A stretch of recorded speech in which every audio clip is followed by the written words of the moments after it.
बिहार के मुखिया नीतीश कुमार जी, मुख्यमंत्री, ये एक शिक्षकों को एक लॉलीपॉप दे रहे हैं कि तुम मुझे पीएम बनाओ और नौकरी पाओ।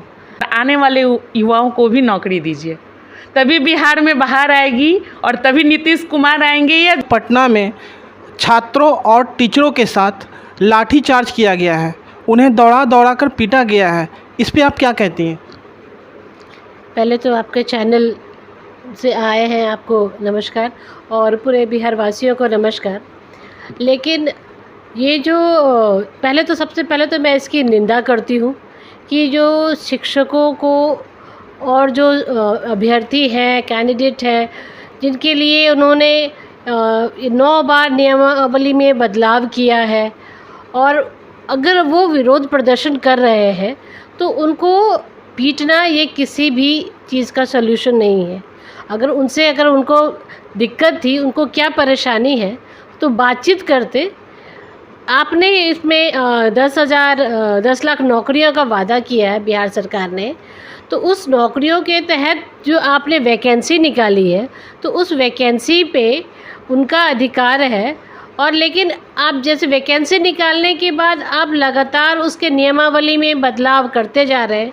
9 बार तो बदलाव कर दिए। 9वां बदलाव ये था कि वो बीपीएससी का एग्ज़ाम देंगे। पहले वो लोग बीएड क्लियर करें, सीटेट क्लियर करें, एसटेट क्लियर करें, और अब आ गया है कि वो अब बीपीएससी का करें। अगर जो बीपीएससी देगा तो वो शिक्षक बनेगा, वो खैर वो लोगों का है। लेकिन ये एक बहुत ही शर्मनाक और निंदनीय कार्य है कि जो लोग जिस से असंतुष्ट हैं और उसके विरुद्ध में अगर वो कुछ प्रदर्शन कर रहे हैं, तो उसमें उनके ऊपर उनके विचारों को सुनने से पहले उनके ऊपर रोकना उनके लोकतंत्र की हत्या करने के बराबर है। और जैसा कि यहाँ पर इस बार तो 1,70,000 से अधिक की बहाली निकली हुई है, जिसमें पीआरटी टीचर्स की है 79,943, और इसके टीजीटी की है 32,916, और पीजीटी की है 57,607। मतलब अच्छी बहाली है। बहुत सारे बिहार के युवाओं को उनको नौकरी मिल सकती है। लेकिन इसमें जो उन्होंने एक और संशोधन किया है, और उसमें कहा है कि दूसरे राज्य के अभ्यर्थी भी इसके आवेदन कर सकते हैं। जो डोमिसाइल की जो प्रक्रिया है उसको ख़त्म कर दी है। इस पे मतलब हम ये कहना चाह रहे हैं कि बिहार का तो पहले तो आप बिहार के मुख्यमंत्री हैं, तो बिहार के लोगों के बारे में ना सोचिएगा। तो बिहार के लोग यहाँ पर नौकरी नहीं है, ये लोग बेरोज़गार घूम रहे हैं इतनी डिग्रियाँ करके। इवन जो नियोजित है, आप उनके ऊपर भी वार किए हुए कि उनको भी परीक्षा देनी पड़ेगी, और उसके परीक्षा पास करने के बाद ही उनकी नौकरी के पे जो खतरे की घंटी बज रही है, और वो तब उससे वो मुक्त हो पाएंगे। तो मतलब ये क्या है? आप कैसा शासन लागू करना चाहते हैं? लोगों की भावनाओं के साथ क्यों खेलना चाहते हैं?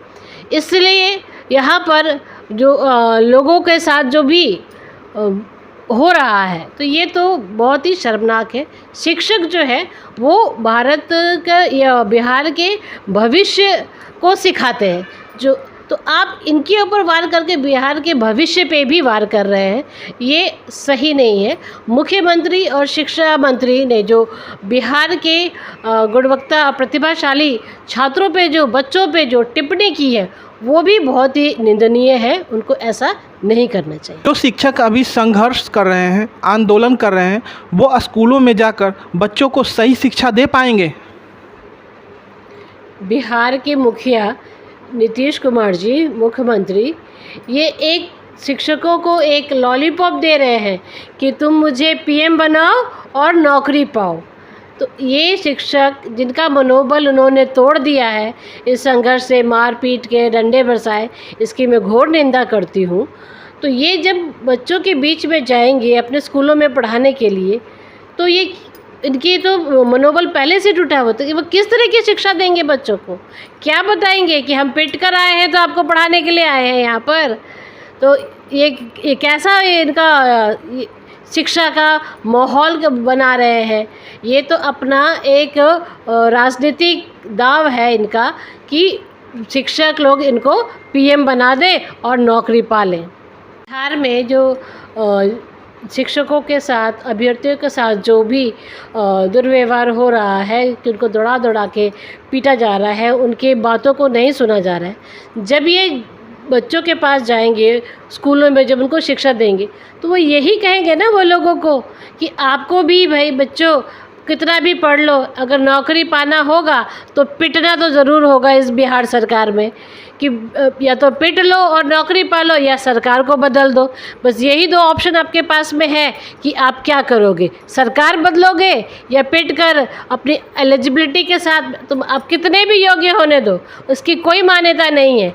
उसके लिए कुछ ना कुछ टेस्ट और वो परीक्षा रखेंगे। इसके अगेंस्ट में अगर आप आंदोलन करिएगा तो पिटिएगा, और पिटने के बाद ही आपकी नौकरी किसी भी विभाग में होने वाली है, ये सुनिश्चित कर लीजिए। तो अब आपके पास दो ही रास्ता है कि ये पिटकर नौकरी पाए या बिहार सरकार को बदले। हमारे साथ एक शिक्षक अभ्यर्थी हैं। कल जो पटना में शिक्षकों के साथ घटनाएं हुई हैं उस पर उनकी राय जानते हैं। माननीय नीतीश कुमार जी जो हमारे मुख्यमंत्री हैं, शिक्षा मंत्री जी, आप लोग ऐसा ना करें जिससे हम अभ्यर्थियों को बहुत कष्ट हो।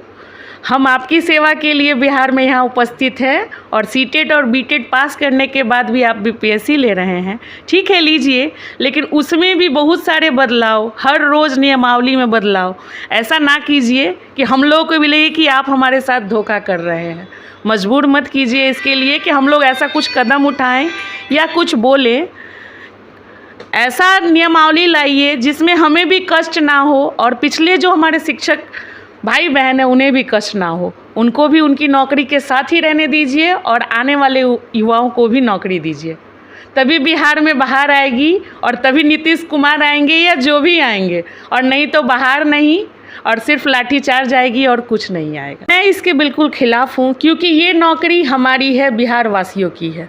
जब हम लोग कहीं और दूसरे राज्य में जाते हैं तो हमें मार पीट करके भगाया जाता है, और आप खुला आमंत्रण दे रहे हैं उनको यहाँ आके नौकरी करने की। तो हमारा तो बिहार खुद के घर में हमारे लिए नौकरी नहीं है, तो हम दूसरे जगह जाके क्या करेंगे। तो वो खुला आमंत्रण क्यों दे रहे हैं? या तो वो हमें एलिजिबल नहीं मानते हैं, और आप कहते हैं जो हमारे शिक्षा मंत्री हैं उन्होंने कहा कि हमारे बिहार में मैथ्स के, इंग्लिश के टीचर्स नहीं है। हमारे बिहार से आईपीएस, आईएएस सब बन रहे हैं, और अगर हम में कैपेबिलिटी नहीं है तो हम बीटेट और सीटेट पास करके थोड़ी बैठे, ऐसे ही बैठे हुए हैं। सब जगह कंपटीशन देने के बाद हम लोग बैठे हुए हैं। तो इसीलिए बिहार में बाहर नहीं है, क्योंकि नौकरी की सिर्फ कमी ही कमी है। सारे युवा जो हैं वो बेरोजगार हैं, तो वो क्या करेंगे?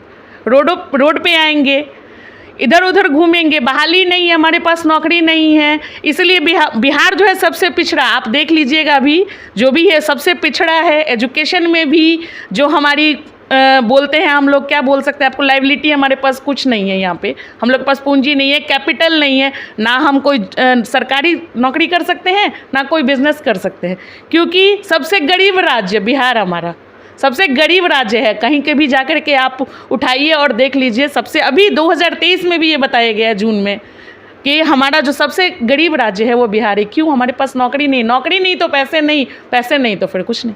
इसके प्रधानमंत्री जी से आप कुछ मांग करना चाहती हैं?